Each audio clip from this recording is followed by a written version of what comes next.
There is only one way to have the decisive vote, and that is with military superiority. That's Palantir CEO Alex Karp reacting to fresh Middle East conflict news and using it to make a bigger point about AI, Silicon Valley, and what America is actually competing for. Welcome to X-Pulse Digest. This comes from the A16Z show at the A16Z American Dynamism Summit, and it's one of those conversations that makes you sit up because it's blunt, oddly specific, and hard to unhear. The emotional center of Karp's argument isn't tech is cool. It's that American warfighters are in harm's way. Some have died, and families are sitting at home not knowing who comes back. He wants public support for them.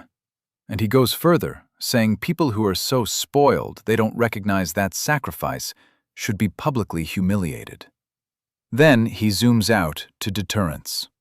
Whatever you think about specific actions, he argues, America is exerting a deterrent capability that had been eviscerated, and now is reestablished in a way no other country appears to have.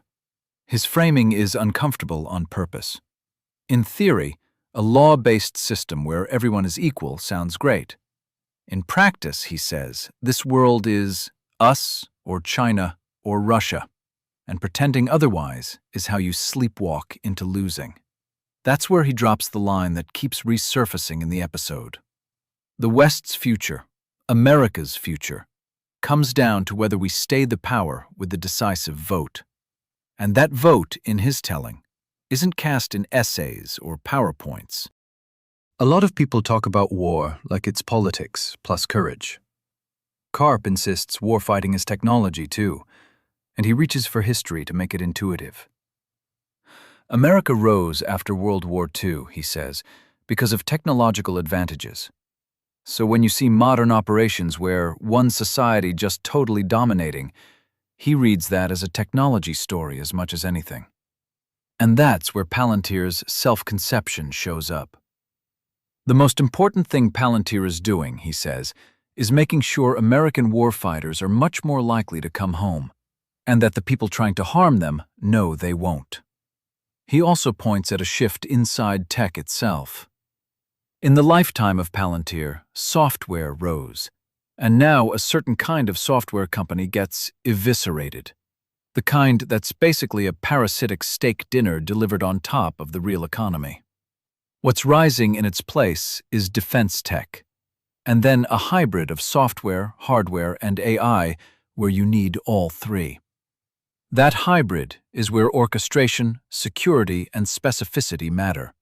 And he says it makes plenty of sense to adversaries asking, how is America doing this? There's a surprising claim buried in the middle of all the geopolitics. Karp calls the Department of War the most meritocratic environment, saying it integrated in Korea before society did, and that it's the only institution revered across every demographic.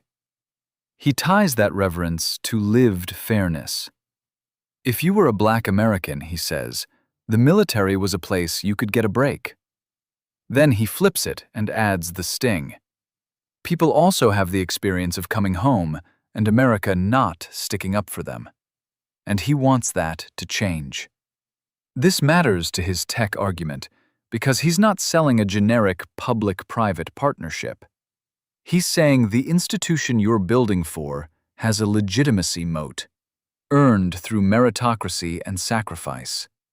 And Silicon Valley ignores that cultural reality at its own risk. When those worlds don't talk, it's not just awkward. It becomes politically explosive. Here's where he turns from foreign adversaries to domestic backlash. If Silicon Valley is seen as building technologies that take away everyone's white-collar job while also screwing the military, he predicts a very American response. Nationalization. The warning is not subtle.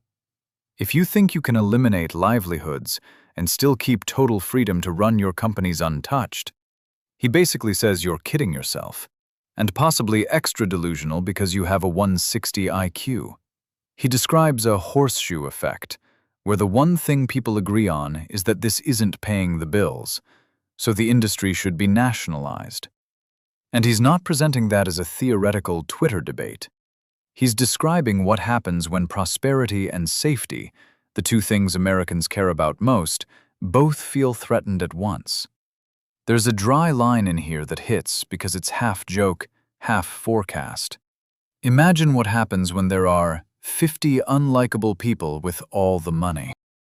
A lot of Valley people claim they're positive-sum optimists. Karp pushes back in a way that's almost comedic. They do think it's zero-sum, he says, just not country versus country. It's zero-sum versus each other. He paints an endgame where it's chips ontology, and maybe 1.5 providers. The specifics matter less than the posture. They'll fight brutally for dominance, then act offended when someone says the world is competitive. And he keeps circling back to the fragility of the American experiment, in part because he spent half his life abroad and did his PhD in Germany. When you've seen other systems up close, you can feel how fast a democracy can unwind when legitimacy breaks. One of his sharper political observations is about the wealth tax. It's a derivative of this anger, he says, because everyone knows it won't help the poor.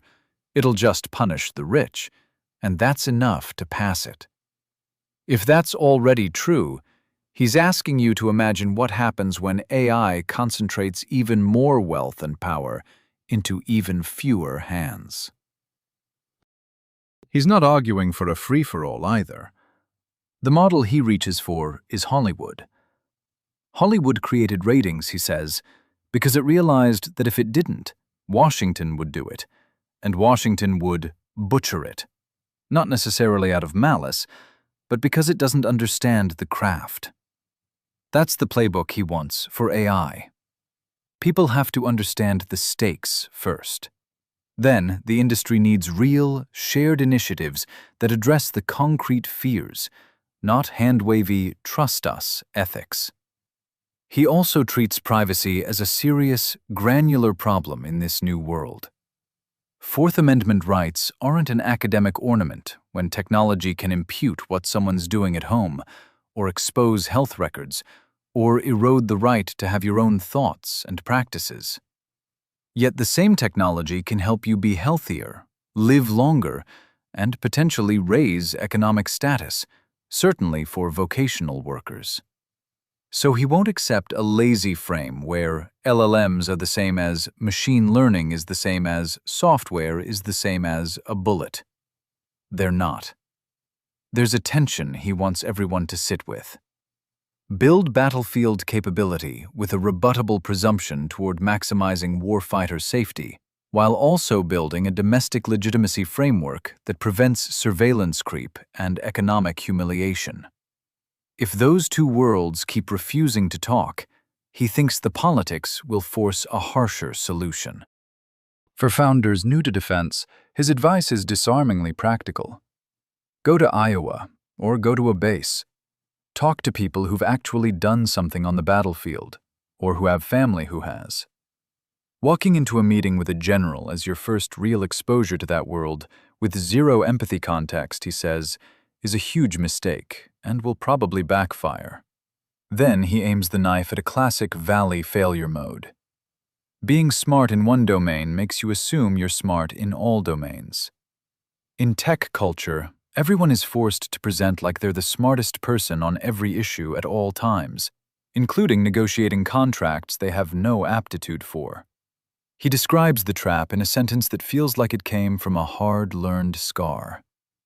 If you think you're the smartest, it's almost certain you're not smart enough to realize how bad you are. That humility point isn't just personal development, it's operational. Defense tech is a collision of cultures, law, procurement, battlefield realities, and fast-moving AI. Overconfidence doesn't just waste time. It breaks trust, where trust is the whole moat. The most original thread in the conversation isn't even about Iran or LLMs. It's his theory of American advantage. Karp says our single advantage is the ability to augment neurodivergent, highly individual people so they can be their absolutely unique best, while protecting their First, Second, Fourth, and Fifth Amendment rights so they don't get screwed. That's why he gravitates toward people who are truly unique, not performatively different, and why he sees his leadership job as helping outlier talent express something only they can do, then somehow getting them to do the boring but necessary parts on their own terms. If that's right, the AI race isn't just compute and models. It's whether a society can keep faith with eccentric excellence without turning into either a surveillance state or a resentment engine.